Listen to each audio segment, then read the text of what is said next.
Assalamualaikum warahmatullahi wabarakatuh. 93,8 FM Suara Muslim Surabaya, 88,5 FM Suara Muslim Madiun, 89,9 FM Suara Muslim Lumajang, 88,7 FM Suara Muslim Tuban. Mitra Muslim, bagaimana kabar Anda? Senang sekali bisa kembali menyapa Anda. Mitra Muslim, tahukah Anda saat ini cerdas dan bijak mengakses menggunakan media sosial merupakan hal wajib bagi kita.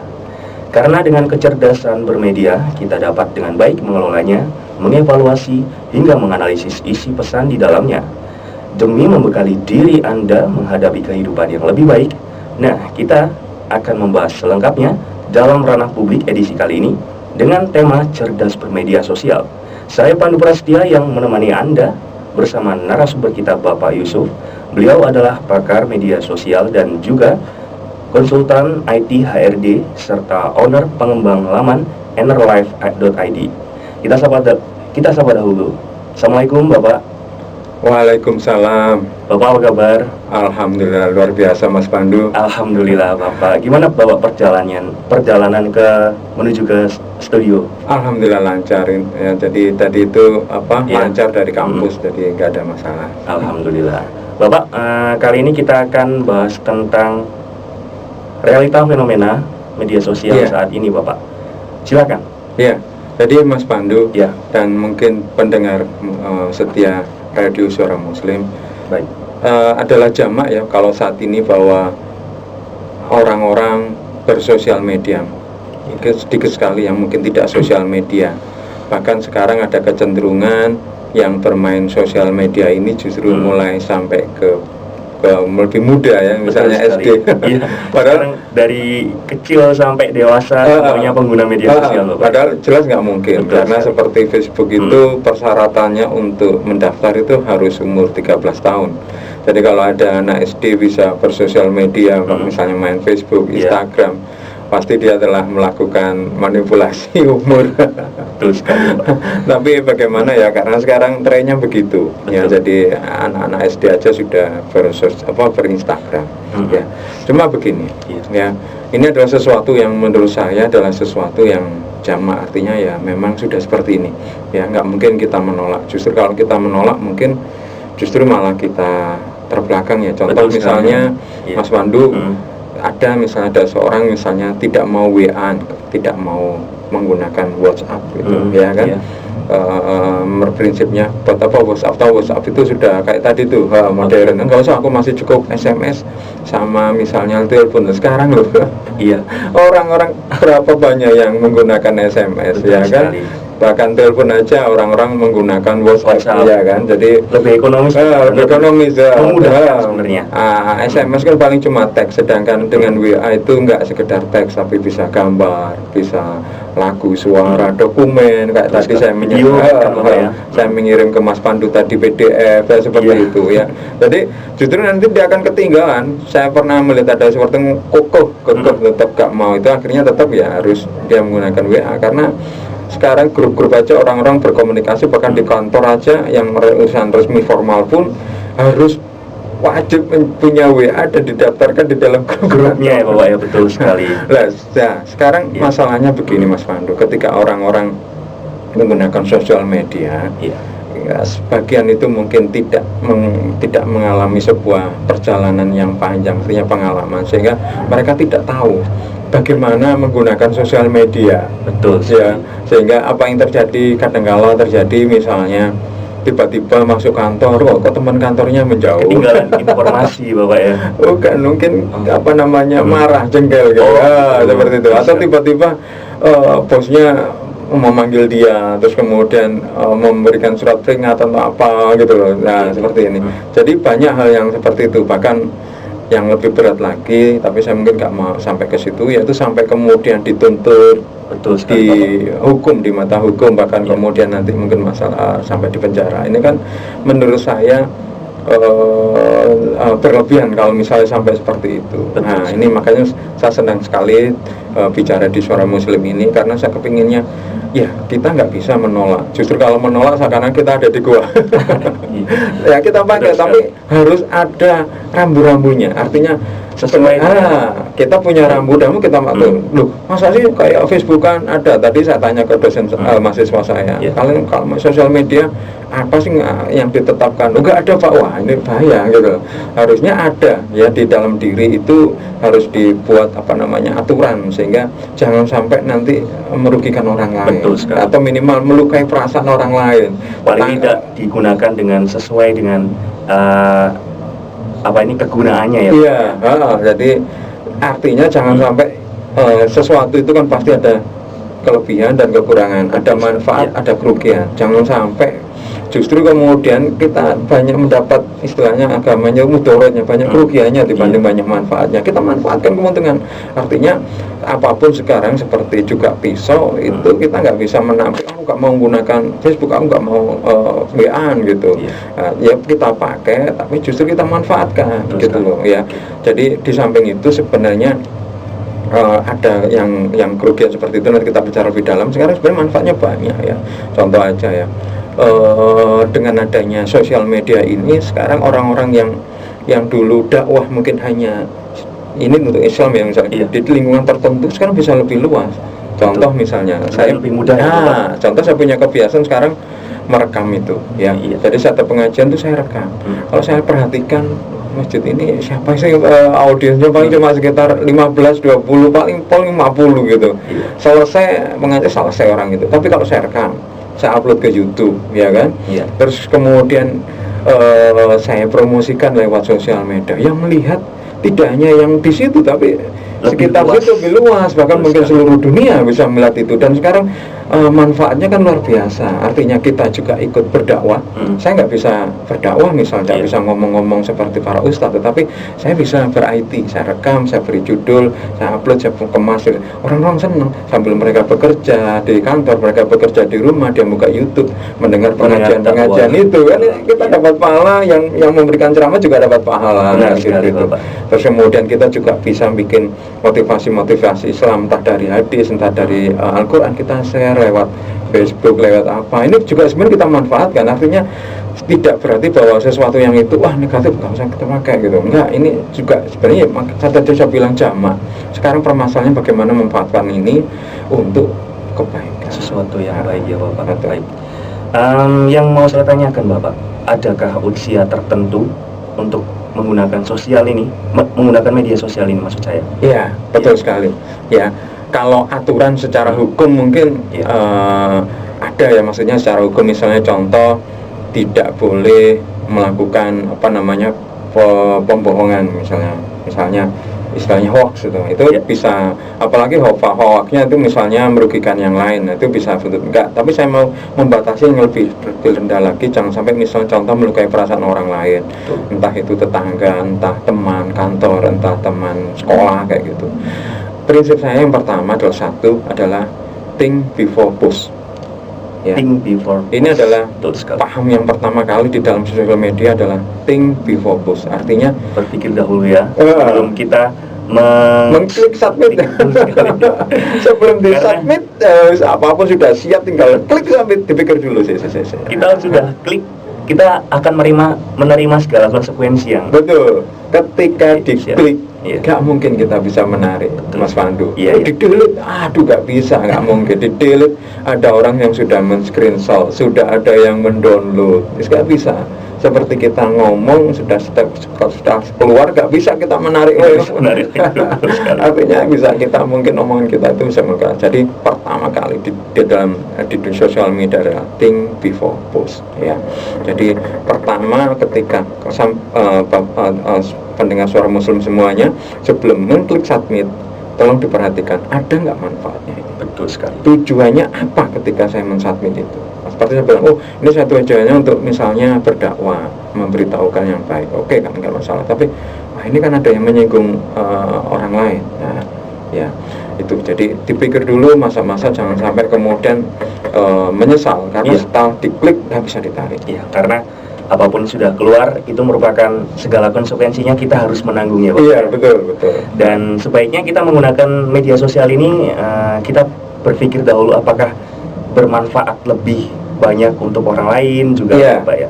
Iya. Dan ini Bapak ada penelitian Saya ambil penelitian dari Universitas Airlangga, mahasiswa Universitas Airlangga ini, tentang ketergantungan masyarakat Surabaya akan sosial media saat ini, Bapak. Di penelitian itu menyebutkan bahwa dari 100 orang berusia produktif selama 24 jam, 83%-nya menyatakan tidak lepas dari media sosial, Bapak. Dan mengakibatkan juga 57%-nya mengalami hal-hal seperti jika ada teman yang aktif dalam bermedia sosial, jika kita di dalam lingkungan itu pasti ada sesuatu yang ada seseorang yang dirugikan. Jadi seperti ketika saya bermain, Bapak, saya cuekin begitu, Bapak. Nah, ini merupakan hal yang unik ya, Bapak ya. Jadi apa yang membuat di Indonesia ini menjadi negara nomor 4, Bapak? Ya, jadi yang paling aktif menggunakan media sosial yaitu Facebook. Sebenarnya tanpa kita melakukan penelitian pun kita akan melihat bahwa ya betul. Sekarang pengguna sosial media banyak ya. Kalau usah di Surabaya, di Jaya pun aja sudah seperti itu. Coba aja lihat di warkop atau di warung. sudah asik jamnya. Pasti yang dibuka Facebook pertama. Facebook, Instagram, sebelum makan di potret masuk ke Instagram gitu. Ya, jadi itu menurut saya memang begitu. Memang apa yang terjadi bahwa memang banyak orang yang sudah menggunakan 80%, bahkan mungkin sudah kecanduan itu misalnya seperti ini. Dia berangkat kantor, lupa bawa dompet, cuek.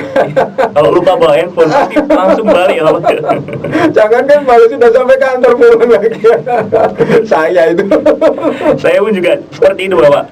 juga seperti itu juga. Soalnya kadang-kadang saya dimarahin, maksudnya pernah tuh kayak gitu. Saya pikir cuek aja gitu. Ternyata ada orang yang ngubungi saya lewat WA, masuk ya centang 2, tapi kok nggak direspon. Ya kayak gitu kan. Sudah tidak dipungkiri lagi bahwa handphone ini atau gadget itu merupakan kebutuhan primer yang harus sesuai dengan ini ya, Pak ya. Jadi daripada kemudian saya dimarahin kok dipikir sombong nggak ngerespon gitu, tak pulang aja ambil HP ya. Betul sekali ya, Mitra Muslim. Selanjutnya gini, Bapak. Sesuai dengan karakter orang Indonesia ketika menggunakan sosmed ini, bagaimana menurut Bapak? Iya, ini memang sesuai dengan karakter Indonesia karena orang-orang Indonesia itu adalah tingkat bacanya rendah. Orang Indonesia suka mendengar dan mendengar dan ngomong, tidak mau membaca. Ya, jadi contoh misalnya anggap saja sebenarnya ada koran gitu. Ya, mereka malah kemudian ada orang, kamu udah baca koran belum? Apa sih, aku udah bacakan aja. Ceritakan. Jadi nggak mau, banyak tuh. Jangankan kayak orang-orang yang masih muda, yang masih baca, tak suruh tugas itu, mending jangan tugas yang membaca. Karena emang itu makanya paling enak ya modelnya di sosial media, karena sosial media itu sifatnya asik, Bapak ya, lebih gitu. Kalaupun menulis itu adalah gaya bahasa percakapan. Makanya kalau kemudian saya kadang-kadang saya tantang, ayo kalau memang kalian sosial media Facebook, coba bikin artikel di share gitu. Cara yang ada mesti cuma kayak ya omongan kita aja seperti itu, cuma ditulis gitu ya. Jadi memang cocok dengan itu. Ya sekarang rambu yang kedua saya teruskan ya, Pas Pandu tadi kan nomor 1 adalah think before post. Yang kedua adalah jangan menggunakan nama asli ketika menyebut seseorang. Ya. Kenapa, Pak, seperti itu? Jadi misalnya contoh, saya merasa nggak enak dengan teman kantor, anggap saja namanya Fulan gitu. Saya nulis di status Facebook saya, Fulan ini kok menjengkelkan sekali ya, jangan. Mending pakai nama, jangan menyebut nama. Jadi misalnya atau mewakili perasaan saja. Kalau memang terpaksa harus mengutarakan ya, jangan pakai nama. Sebut aja misalnya, teman saya ini kok menjengkelkan.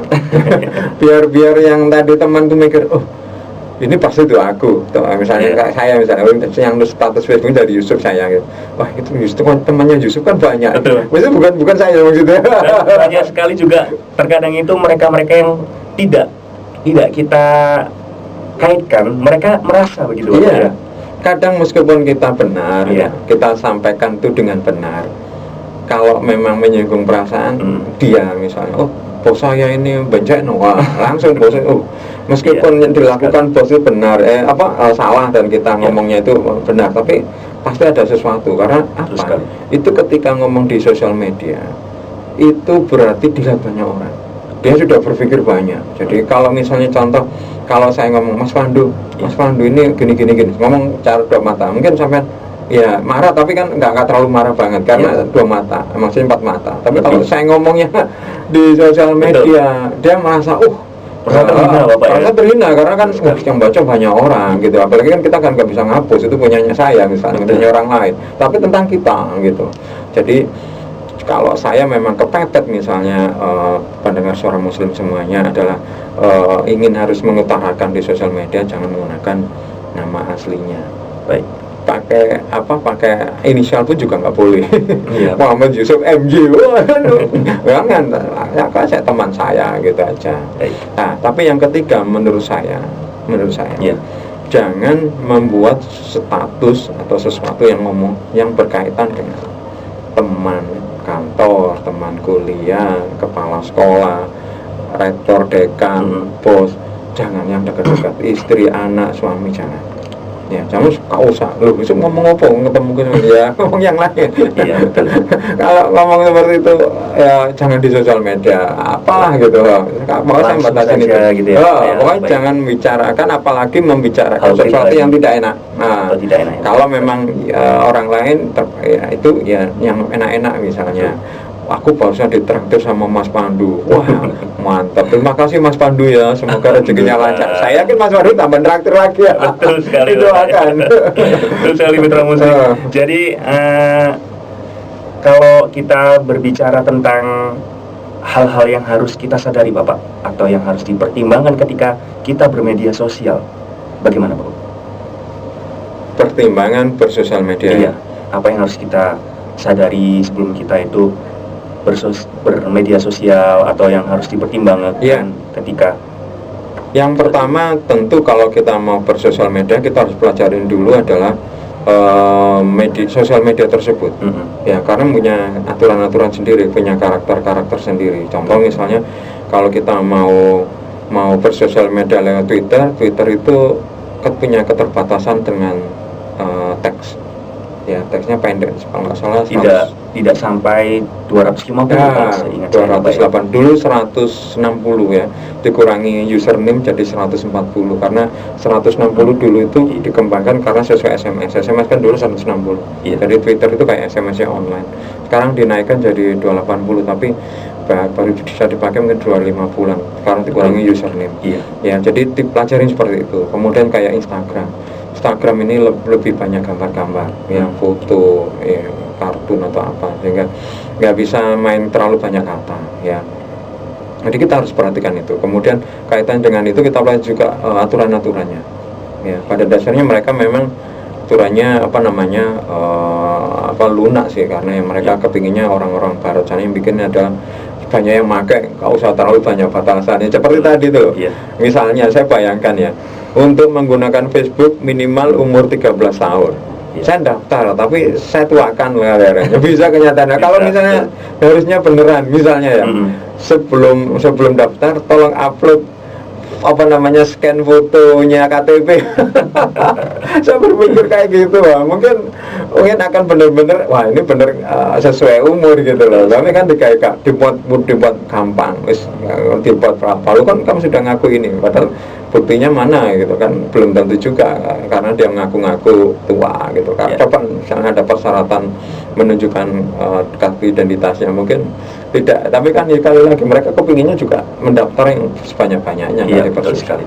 Ya, itu tadi Mitra Muslim tentang realita dan fenomena yang telah disampaikan oleh narasumber kita, Bapak Yusuf. Dan selanjutnya kita akan lebih dalam mengupas tentang fenomena berita hoax dan bullying serta fitnah. Tetap Anda di 93,8 FM Suara Muslim Surabaya. Selanjutnya kita bahas ini Bapak ya, fenomena berita hoax. Sebelum hoax, kita ini ada 3 segmen ya. Mungkin kita khusus masalah penipuan di sosial media. Kalau hoax itu kan mana duluan, penipuan nanti atau sekarang kita ngomong tentang hoax. Kalau hoax itu kan kayak berita. Ya, berita artinya informasinya salah gitu. Tapi kalau penipuan ini Itu termasuk mendapatkan ya hoax, tapi juga dia ada pihak yang kepingin memperoleh keuntungan. Betul. Jadi contoh misalnya ada seorang Facebook, kemudian Facebooknya dihack, terus kemudian dia ngaku, ya bukan ngaku karena dia login, akhirnya kan kelihatan seperti ya nama itu, kemudian pinjam uang atau apa. Saya gabungkan ke ini juga segmennya Bapak. Jadi gitu. hoax sama penipuan ya Bapak. Oke. Baik. Ya.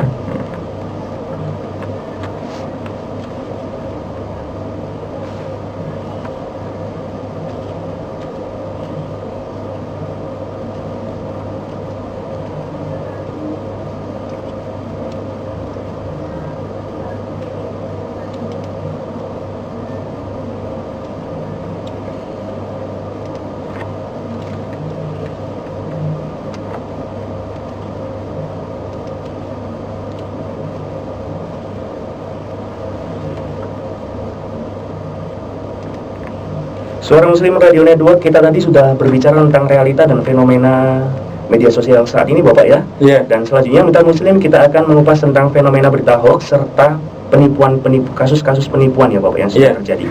Baik, bagaimana Bapak? Silakan. Ya, yang pertama kita bahas dulu masalah hoax, artinya beritanya atau informasi yang disampaikan tidak benar. Betul Ya. Ya. Prinsip ketika kita mendapat informasi dari sosial media, yang pertama kali kita pakai adalah logika. Kita pikir dulu. Ya. Betul sekali. Jadi apakah itu masuk akal atau tidak? Ya, contoh misalnya dari misalnya foto, orang ini kayak bukan orang Indonesia. Seperti itu kan kelihatan dari perawakannya. Atau misalnya contoh kayak kemarin saya dapat kayak ada foto gitu, kayak apa polisi muklin apa gitu, saya lihat kok seragamnya bukan seragam polisi Indonesia gitu, polisi tapi bukan seragam polisi Indonesia kan coklat itu hitam kayak gitu, ada hijaunya gitu atau apa, bukan polisi Indonesia kan kelihatan khas kok. Seperti itu sudah kita harus berpikir logika gitu. Kayak tadi pagi juga saya dapat juga hoax bahwa jembatan Suramadu itu kena ombak yang sangat tinggi gitu loh. Kalau nggak terlalu tahu gitu, orang mikir bener gitu sampai nyebar gitu loh. Sekarang situasinya di jembatan Suramadu seperti hati-hati gitu. Misalnya memang tidak sampai merugikan dia, tapi kan kita harus mendengar itu, harus melihat. Contoh saya perhatikan loh, ini jembatannya terlalu kecil gitu loh. Kalau dan ini juga selat ya Bapak yang nggak seberapa dalam gitu, ombaknya besar. Jadi kira pertama adalah main logika. Kemudian yang kedua, ya berkaitan dengan informasi yang sifatnya kayak resmi, tolong pastikan ada nggak referensinya. Betul. Misalnya contoh, ada linknya nggak? Informasi itu ada bisa diruntut nggak? Kalau misalnya buku, siapa pengarangnya, judulnya apa? Kalau misalnya website, linknya apa? Ya kan? Nah itu, jadi harus diperhatikan referensinya apa. Makanya saya pada dasarnya ketika ada informasi, kalau ada oleh gitu, saya masih agak respect karena pasti ada yang bertanggung jawab. Nah, cuma kadang-kadang oleh siapa, tapi sumbernya ini sesuai, bagaimana hubungi dia, melihat informasi detail itu nggak ada. Misalnya oleh M. Yusuf itu kalau aku mau ngontak kemana gitu. Kalau misalnya ada WA nggak ada, kalau websitenya apa, atau kalau email nggak ada. Tapi kalau ada orang memberikan jelas seperti itu, karena kalau nggak gitu nanti mainnya seperti lempar batu sembunyi tangga tanggung jawab. Apalagi kalau kemudian ketiga, ya bisa saja ada orang yang kemudian ngaku-ngaku oleh misalnya M. Yusuf padahal bukan saya, bukan Bapak. Makanya dipastikan lagi yang ketiga itu adalah kalau memang dia sudah ngaku-ngaku di website, dilihat lagi adalah websitenya, web referensi. Yang pertama adalah untuk melihat website referensinya adalah satu, ya, domainnya ya, yang namanya itu www.yusuf.com, www.detik.com, www.suaramuslim.com misalnya. Itu nomor. Itu coba lihat. Kalau dia ada di belakangnya misalnya www.myusuf.blogspot.com misalnya, atau wordpress.com, kita harus patut curiga. Karena domain-domain itu sifatnya gratis. Betul sekali. Jadi istilahnya digunakan untuk hit and run. Jadi bikin di situ, nanti kemudian banyak yang protes, dia tinggal delete, pindah lagi. Nggak bisa diruntut karena itu gratisan. Betul. Tapi kalau domain kita masih bisa meruntut, karena setiap orang ketika daftar domain itu harus memberikan bukti identitas, email, alamat apa bisa. Apalagi kalau domainnya, ya yang kedua adalah perhatikan lagi domainnya. Kalau Oke, sekarang domainnya sudah pakai domain yang bayar, bukan gratisan kayak WordPress, Blogspot itu gratisan, sudah pakai. Sekarang domainnya perhatikan, kalau domainnya belakangnya kadang-kadang yang .biz gitu, .com ya masih seperti itu. Ini juga kita harus patut curiga, karena domain-domain yang luar negeri itu ada beberapa yang diberikan gratis atau belinya murah. Jadi kayak .biz itu ada yang memang gratis, jadi ya main hiteran juga. Nah, paling aman yang ketiga adalah kalau domainnya itu .id. Jadi kalau belakang websitenya itu referensinya adalah belakangnya .id, misalnya myusuf.or.id. Itu sudah pasti. Atau perusahaan saya enerlife.id. Nah, itu tingkat kepercayaannya lebih tinggi. Kenapa? Karena ketika beli domain itu harus mengupload data-data yang terkait, misalnya KTP. Untuk perusahaan itu harus ada SIUP, harus ada NPWP, macam ada persyaratan. Lebih jelas lah, ya. Jadi nggak sembarangan orang bisa beli domain itu gitu loh, karena ketika ada masalah ya udah bisa diruntut ya, karena semua datanya ada. Kalau yang .com apa itu cuma hanya persyaratannya email. Ya, tapi memang nanti tetap harus diisi datanya. Tapi kan kalau datanya di Singapura pun juga kan nggak tahu juga. Nah, makanya paling aman adalah kalau kita membaca belakang ide. Ya. Kemudian yang keempat ya. Yang keempat kita lihat websitenya. Ketika direferensi lihat websitenya, kita cek atau cari halaman yang isinya adalah sebangsa about us, about me, about apa, misalnya about Enerlife, pokoknya tentang dia. Ya, ada nggak seperti itu? Kalau misalnya nggak ada, about ada tapi diklik kosong, kita juga patut curiga. Karena dia ya nggak bertanggung jawab. Tidak bertanggung jawab. Biasanya di dalam about itu cerita sedikit tentang dia, misalnya entah dia atau perusahaan atau apa, company profile. Di situ tuh ada kontaknya, alamatnya di mana, emailnya apa, nomor teleponnya apa, sehingga kita bisa menuntut. Kalau nggak ada itu, kemungkinannya benar-benar dia nggak bertanggung jawab. Ya, terus kemudian yang keenam ya, yang keenam itu adalah adanya susunan kayak redaksi. Ya, jadi kalau misalnya ada website, kalau misalnya uploadnya nggak cuma hanya mencerita, ada lagi namanya susunan redaksi. Kalau misalnya itu merupakan portal berita, ya siapa penanggung jawabnya, misalnya pemimpin redaksi, editornya siapa, siapa itu semuanya ada, lebih jelas siapa penanggung jawabnya. Yang saya amatin yang pokok seperti itu, websitenya referensi, saya sudah melihat pasti jelas. Pertama domainnya yang gratisan, upload klik nggak ada isinya, saya cari kontaknya nggak ada. Ya, tapi saya lihat yang yang datang banyak sekali. Nah, saya kadang-kadang kasihan kepada mereka, kok mereka percaya dengan ini, padahal niat mereka kadang yang tadi pengelola tadi niatnya kadang-kadang cari duit aja. Jadi dia bikin website yang sifatnya hanya fitnah, sehingga banyak orang yang suka dengan fitnah itu atau mungkin benci dengan datang. Nah, hitnya tinggi, view-nya tinggi, dipasang iklannya banyak yang dilihat, dia dapat duit. Nggak peduli beritanya apa, karena toh nggak bisa dicari. Kalau siapa nulis nggak tahu juga, dicari juga nggak ada, tanggung jawabnya nggak ada. Ya. Jadi mitra muslim itu tadi yang pasti jika belakangnya itu .id isi itu sudah pasti aman ya Bapak ya? Iya, artinya bukan aman ya, Pak. Juga kan orang juga bisa ngakal. Tapi kalau tadi itu urutan domain-domainnya itu dari yang gratisan sampai yang .id itu tingkat keamanannya lebih meningkat, lebih tinggi. Baik. Jadi melalui survei yang saya ambil dari sumber Bapak Yusuf, masyarakat. Jadi survei ini bernama Masyarakat Telematika Indonesia. Jadi survei ini terjadi pada Februari 2017 dan banyak berita bohong yang sengaja dibuat itu yang setelah menyebar di media sosial itu sebanyak 90,30% Bapak, yang sifatnya itu menghasut pengguna media sosial juga sebanyak 61% dan tidak akurat juga sebanyak 59%. Ya, apa yang membuat Indonesia ini suka sekali dengan berita hoax ini, Bapak? Iya, saya tahu kadang-kadang ada orang yang mungkin niatnya baik. Ya. Contoh dalam beberapa waktu yang lalu saya pernah dalam tanda petik memarahi orang ya. Ya teman baik sebenarnya. Dia memforward tulisan di WA, WhatsApp. yang mengatakan Al-Quran ini loh hati-hati palsu, bukan palsu tapi kayaknya niatnya jelek, ada di halaman ini halaman hilang gitu, seperti itu. Lah saya tahu persis karena saya punya saya sudah punya lama gitu loh. Kemudian saya bilang loh, Bapak, misal Bapak ya, Bapak sudah ngecek nggak itu Al-Qurannya? Jangan-jangan dia cuma, wah aku seneng jangan sampai orang beli Al-Quran yang salah itu gitu. Dia cuma ngirim, seneng kan, memberi informasikan gitu loh, tidak memastikan itu gitu. Jadi sebelum itu pastikan bahwa itu benar sumbernya jelas. Jadi seperti tadi dicek, merasa yakin benar baru. Karena atau kita bisa membandingkan dengan betul, yang lain, terus apalagi kemudian ditambah-tambahin. Jadi Al-Quran ini salah, terus kemudian jangan beli Al-Quran ini bla bla bla. Saya bilang, Pak, hati-hati Pak, bisa saja ini, mohon maaf, mungkin karena persaingan bisnis. Ya, karena saya lihat Al-Quran ini bagus karena dia punya hak paten, gampangnya hak kaki, hak intelektual. Itu yang dia membuat istilahnya wakaf, pemberi perhentian dengan ada tanda-tanda. Ya, itu kan dihak ciptakan. Ini orang nggak bisa pakai itu. Seperti yang kayak warna tajwid itu kan dihak patenkan juga. Jadi tidak semua orang bisa pakai. Kalau pakai itu harus beli.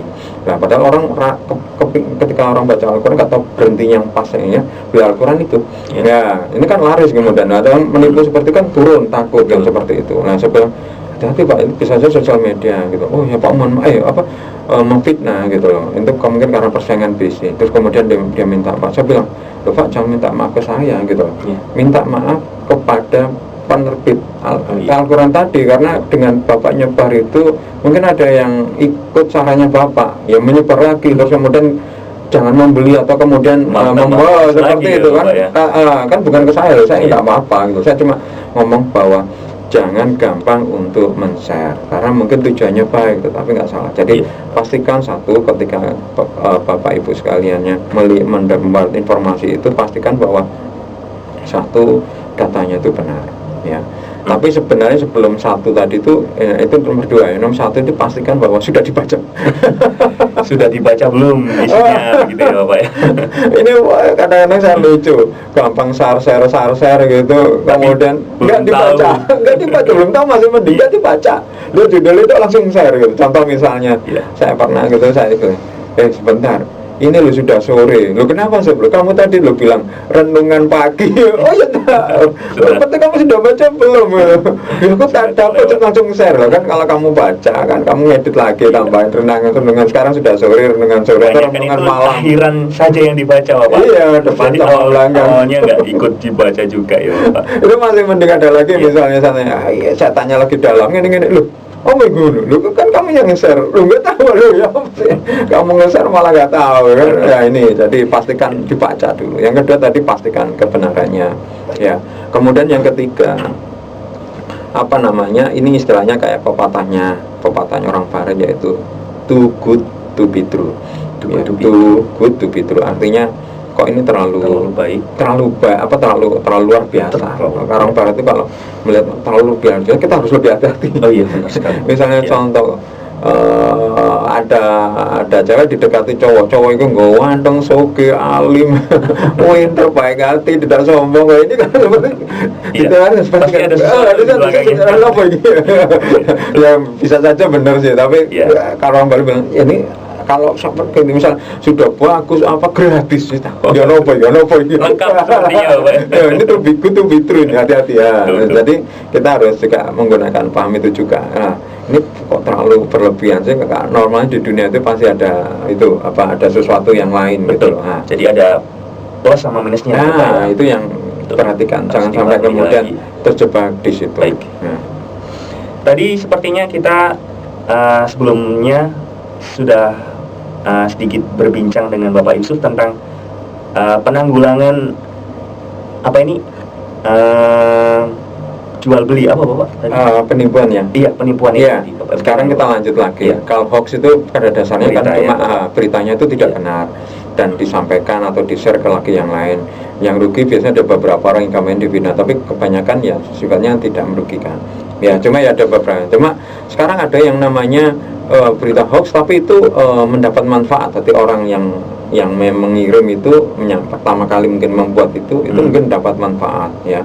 Nah, sekarang tidak hanya itu juga, dengan adanya sosial media ini banyak juga yang mendapatkan manfaat dengan cara-cara tidak benar. Contoh misalnya ada dulu ada teman itu meng-add saya lagi. Saya bilang, loh bukankah kamu kan sudah pernah temanan? Oh Facebook saya itu sudah dihack, jadi saya bikin baru. Loh kenapa dihack?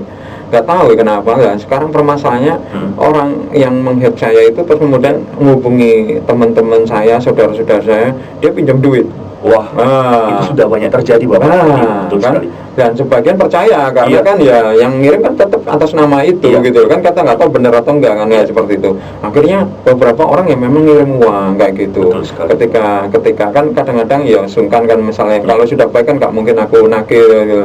Tapi ada yang ya itu mungkin ada beberapa orang, loh kamu ada apa? Makanya saya bilang tadi kadang-kadang to be good to be true gitu. Misalnya contoh Mas Pandu ini kelihatan biasa-biasa, moro-moro Mas Yusuf saya mau utang duit tuh jarang Mas Pandu biasa apa. Ini ada sesuatu yang aneh gitu. Nah, kita mending kita harus curiga, telepon dulu. Mas Pandu gimana kabarnya kan gitu, memastikan lagi ya.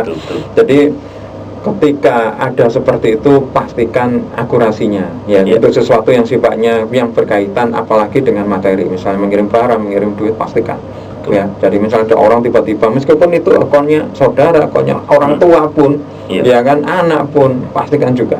Toh kita juga artinya kalau orang tua, anak kan orang dekat, kita punya nomor teleponnya, kita hubungi, kita datangin, kita pastikan apakah benar atau enggak ya.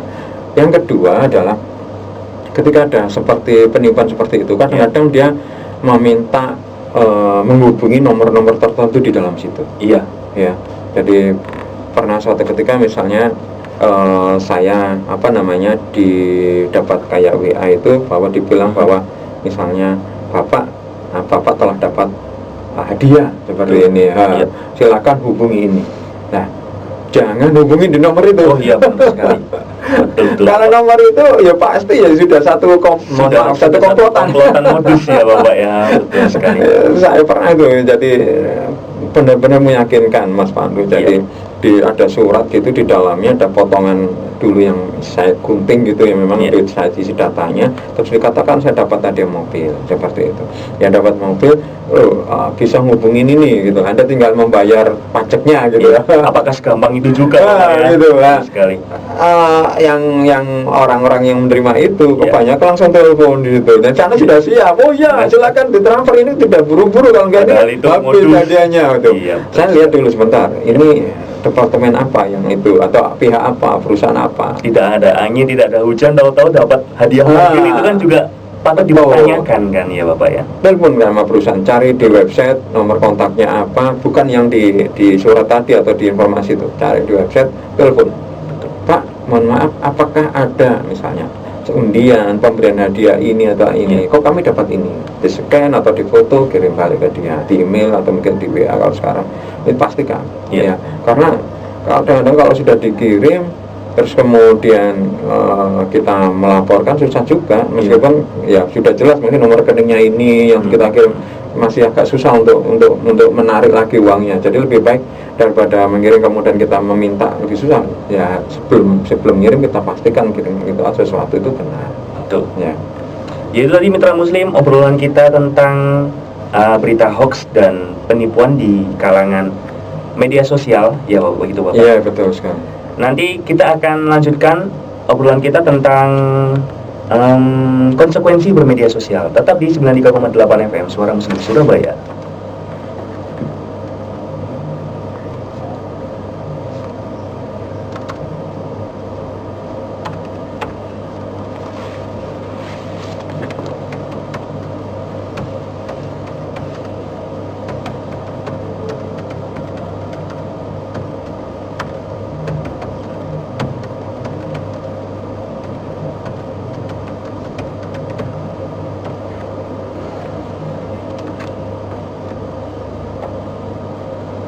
Langsung kita lanjutkan. Iya.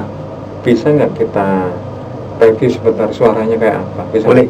Aku kata bagaimana kayak apa hasilnya. Sembarang dari sini apa?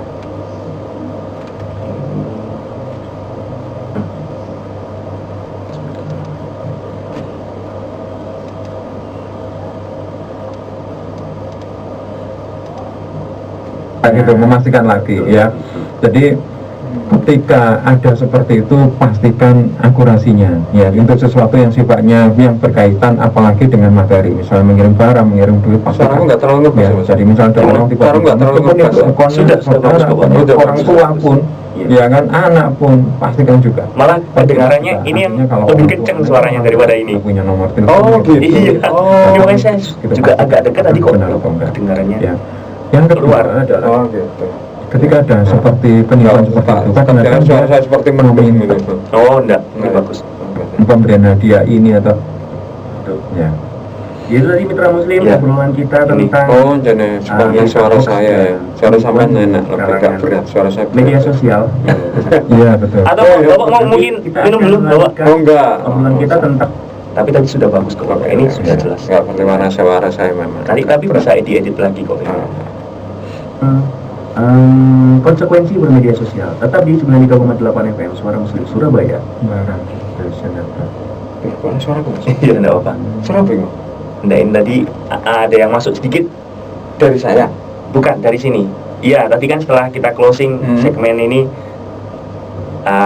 belum saya ini. Oh, Iya, jadi masih masuk sedikit. Kita lanjut ke konsekuensi bermedia sosial ya. Seperti Bapak. apa maksudnya? Ya tadi kayak yang awalnya tadi kan saya mau bahas tentang konsekuensi hukum Oh, gitu. bermedia sosial. Ya, Terus bapaknya tadi agak Ya. Perhalus lah. diperhalus sedikit. Berat soalnya. Iya. Oke.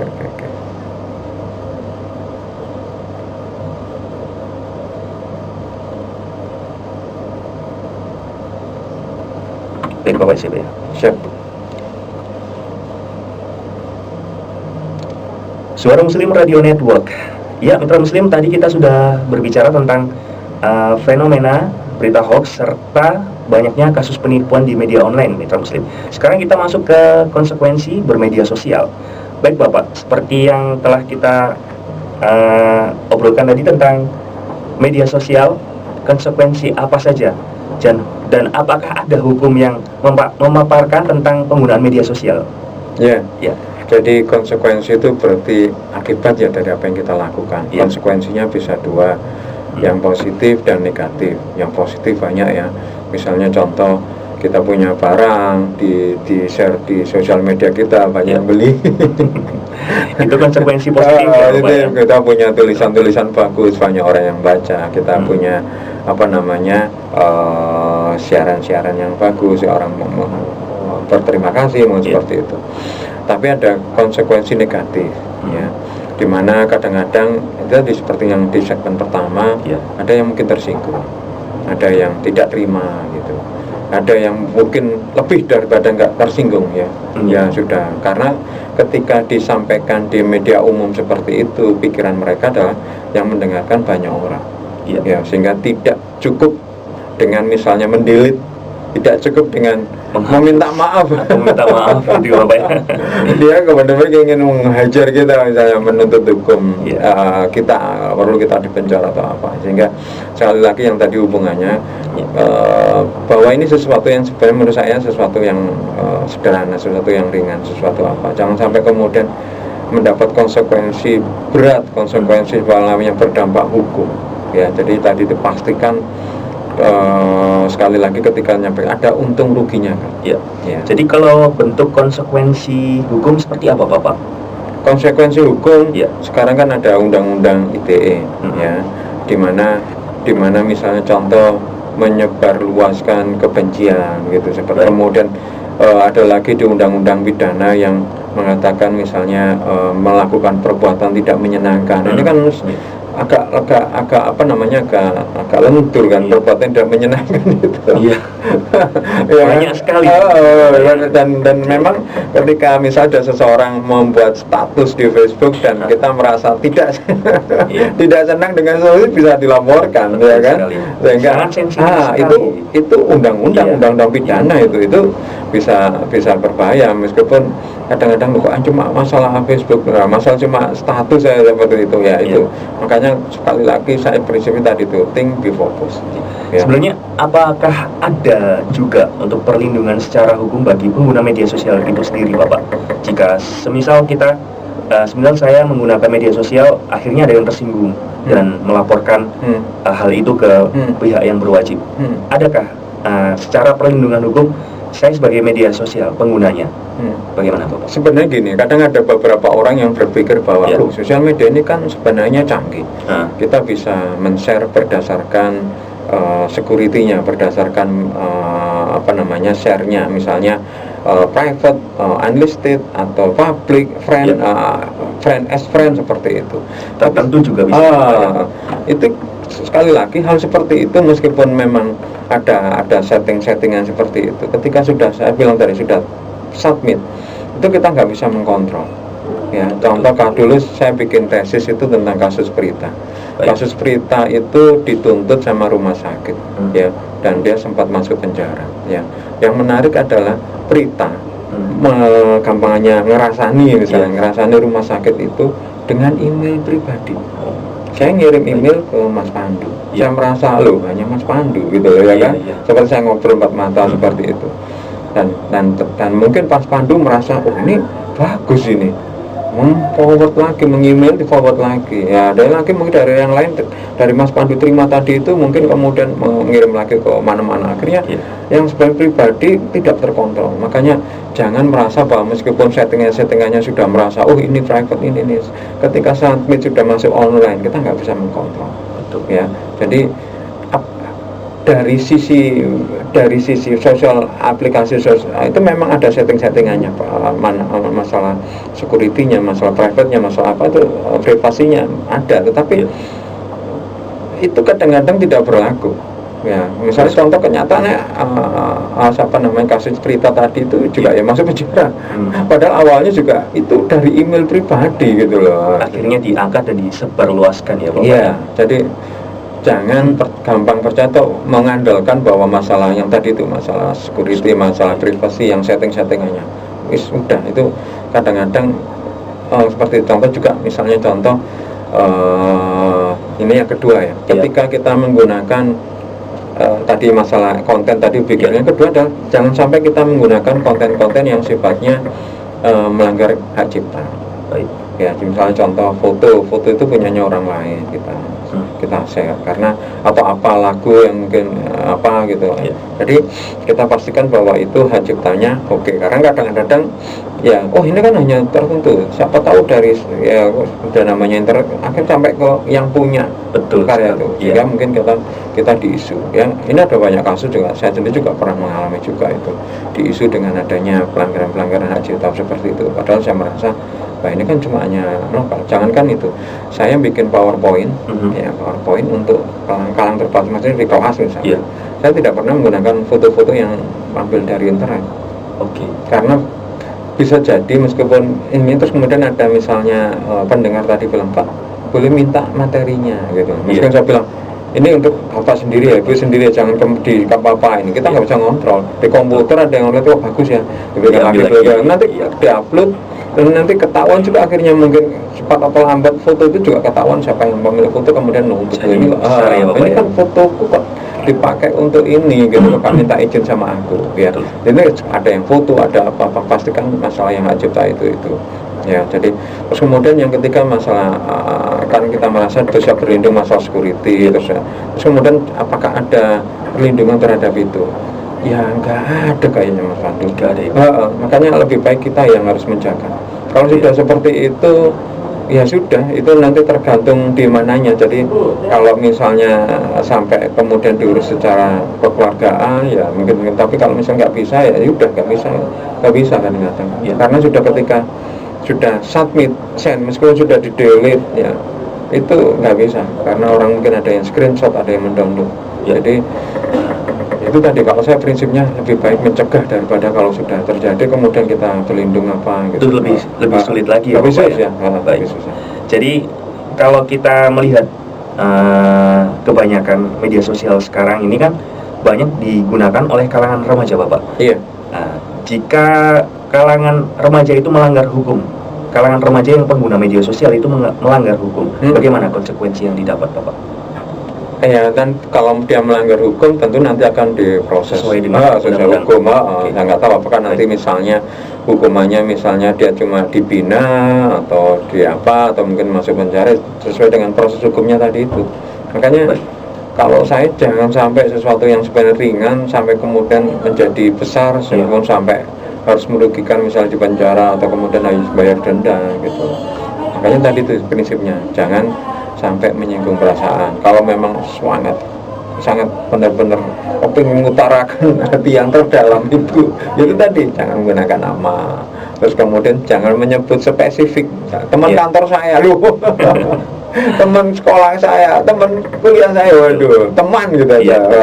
Apalagi kalau kita sudah ada hubungan perasaan yang sudah terjalin lama ya Bapak ya. Apalagi kemudian juga misalnya saudara, kerabat ini juga bahaya juga, karena memang seperti ini sampai kemudian putus hubungan silaturahim kan juga jangan sayang. Iya, betul.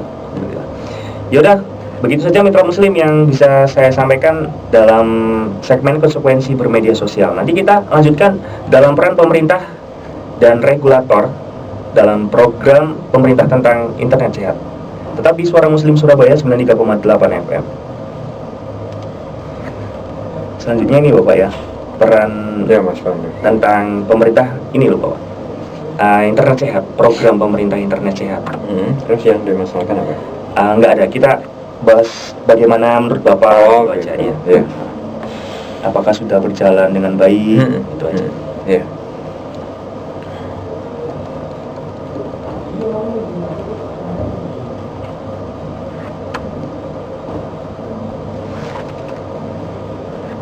Ada agenda setelah ini Bapak? Apanya? Saya? Iya. Oh, nggak ada, pulang. Langsung ya Bapak. Ngoreksi soal sama sedang ini apa ujian UAS ya Bapak ya, di kampus. Saya harus setor nilai yang tugas-tugas sebelum UAS supaya teman-teman tuh bersemangat misalnya. Kalau nilai-nilai sekarang jelek nggak UAS itu tuh ya opo. Saya dulu zaman kuliah itu udah belajar itu, wah getu-getu taunya namanya itu nama lengkapnya itu Mas Catur Suratno Aji. Suratno Aji, betul. Itu anak komunikasi UNER. Iya. 88. Tahun 88 itu angkatan pertama ya Bapak? Iya, angkatan pertama Mas Catur. Pernah jadi ketua KPI kalau nggak salah. KPI. Iya betul. Dulu sempat bergabung di KPI. Kalau Juli itu namanya Juli Chandrasari. Kalau nggak salah masih kayak, nggak tahu kalau sekarang. Ya dulu ya sebelum jadi negeri ya sudah ngajar di situ. Iya. PN di swasta itu. Tapi sekarang negeri ya, sampai berarti statusnya sekarang alhamdulillah lulus negeri. Iya. Tapi maksudnya sudah negeri apa maksudnya swasta? Iya swasta tahun 2012. Iya. Jadi waktu itu masih swasta itu 2012, terus dapat pengumuman negeri kan 2015 kalau misalnya Bapak ya. Ya udah langsung. Ya wes, bulan. Tapi SPP-nya sama apa beda? Sama saja kalau pembayarannya sama. Loh kok bisa? Iya. Harusnya kan lebih murah tuh kalau negeri. Enggak. Karena sampai tapi yang meneruskan kalau yang baru mungkin kebijakan baru juga gitu yang masuk yang sesuai negeri ya. Berapa Mas dulu? Dulu itu saya kalau setiap semester itu SPP sama DOP sekitar 4,5 kalau nggak salah per semester. Nggak tahu kalau sekarang itu juga kan banyak. Harusnya kan lebih murah ya. Iya, harusnya lebih murah juga. Negeri ya. Tapi kalau masuknya lewat jalur tes biasanya murah Pak. Kalau kayak mandiri gitu kan lebih mahal di depan. Kita selesaikan Bapak. Siap. Sebentar.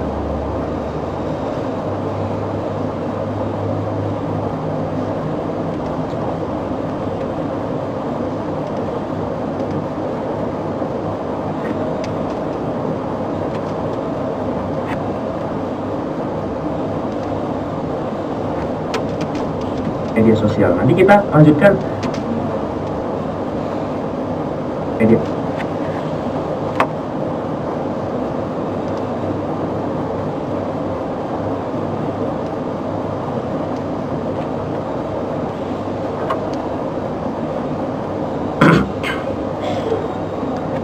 Suara Muslim Radio Network. Kali ini kita akan membahas tentang peran pemerintah tentang program internet sehat ya Bapak ya. Bagaimana menurut Anda Bapak? Ya, jadi sekarang saya lihat pemerintah sudah bagus ya melindungi masyarakat dari tadi itu Konten-konten dari tidak internet. bagus. Jadi internet kan selalu seperti pisau bermata dua, bisa positif, bisa negatif. Nah sekarang pemerintah juga melakukan upaya untuk mengurangi dampak-dampak dari negatif. Yang sekarang saya rasakan dari program yang pemerintah ini adalah melakukan registrasi ulang, itu saya apresiasi ya, karena sebenarnya banyak penipuan yang berdasarkan, saya sendiri sudah kena 2 kali kalau nggak salah ya, penipuan berdasarkan telepon itu. Ya, Jadi Bapak sempat ini mengirim atau bagaimana Bapak? Jadi kasus pertama itu saya ditelepon dikatakan anak saya seperti cucunya kecelakaan, minta duit seperti itu.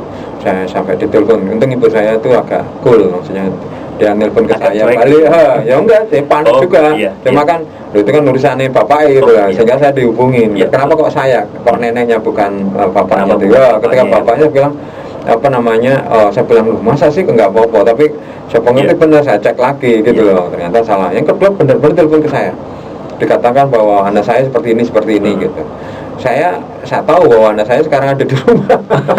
Ya sudah, saya latih ya, dia ngomong apa saya dengerin sampai lama, sampai 1 jam itu. Akhirnya dia mungkin menyerah, oh ternyata orang ini nggak mudah misalnya seperti itu, akhirnya putus-putus sendiri ya. Dengan adanya seperti ini saya sebenarnya dengan adanya program dari pemerintah yang bagus seperti itu, saya tinggal melaporkan aja ini nomor seperti ini, sehingga dengan adanya registrasi ulang yang sekarang harus berdasarkan KTP dan berdasarkan KK, bisa diruntut ya, diruntut siapa. Kalau zaman dulu kan orang beli pakai buang. Sekarang pemerintah sebagai filter lebih bagus lagi ya Bapak. Jadi ini mengurangi, meskipun saya nggak tahu nanti bentuknya seperti apa. Apakah benar sekarang misalnya ada orang seperti ini saya laporkan kemudian benar seperti ini, karena bisa saja ya mungkin pakai nomor KTP ini siapa atau siapa gitu. Tapi saya mengapresiasi karena ini tidak mudah juga ya. Tapi ini adalah satu langkah untuk mencegah yang tadi itu penipuan lewat yang kayak gitulah. Kalau menurut Anda sendiri apakah sudah berjalan dengan baik di masyarakat? Sudah. Jadi contoh kemarin ada teman yang tiba-tiba nggak bisa nelpon.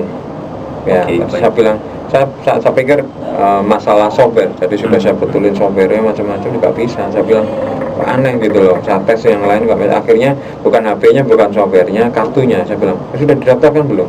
Maksudnya registrasi ulang, dia kan dulu sudah beli lama tapi kan harus registrasi ulang. Oh belum ya, ini itu ya kamu daftar aja dulu karena kan ada periode yang tertentu ketika nggak registrasi dia cuma hanya bisa menerima tapi nggak bisa telepon, nggak bisa internetan, nggak bisa ngirim SMS. Tapi kalau menerima telepon, menerima SMS bisa. Bahkan untuk kedepannya lagi kalau tidak diregistrasi bisa diblokir ya Bapak ya? Iya, nanti bulan Februari nggak bisa dipakai sama sekali. Jadi menerima pun juga nggak boleh. Ya. Kemudian yang apresiasi saya kedua adalah bentuk pengamanan terhadap pengguna internet. Jadi internet memang seperti bermata dua. Misalnya anak-anak sekolah disuruh mengerjakan tugas ya, dengan bahan-bahan dari terpisah, tinggal cari seperti itu. Tapi di lain pihak anak-anak ketika internetan buka yang berbau porno tidak sesuai dengan apa yang telah ditugaskan Bapak ya. Mungkin sudah Mas, sudah selesai. Sudah selesai. Jangan sisa kuota.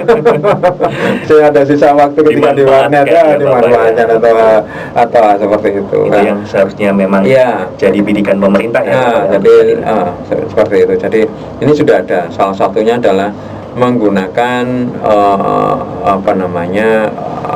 menggunakan DNS yang sudah ditentukan, dan DNS itu ada filternya, artinya konten-konten website tertentu yang misalnya berbau pornografi, misalnya berbau teroris atau apa, itu nggak bisa dibuka. Jadi ketika kita buka buka website itu, kita ketik domainnya, di enter, kemudian ada keluar misalnya mohon maaf kami seperti itu ada dari pemerintah atau apa, sehingga itu mengurangi ya. Tapi namanya juga di internet ya, itu berkembang terus. Ketika ini ditutup, orang itu bikin website lagi ya, bikin kontennya sama. Ini makanya cepat-cepatan. Ini diblok lagi, itu bikin lagi ya, seperti itu. Jadi tapi menurut saya ini sudah lumayan bagus ya. Kalau nggak seperti itu ya loss semua. Nah ini sudah terkurang ya. Jadi dari tapi menurut saya apapun yang sudah dilakukan pemerintah sehebat-hebat pun, itu tetap akan ada tanda petik kebobolan. Paling bagus menurut saya kontrol paling bagus adalah bukan dilakukan pemerintah, tapi dilakukan oleh orang tua. Betul. Atau dilakukan pertama adalah dirinya sendiri. Ya. Misalnya seperti saya tadi sebelum sosial media, sebelum posting, memikirkan dulu. Kontrol dari diri saya. Betul. Saya pelajari dengan apa yang tadi saya terapkan. Atau kalau digunakan oleh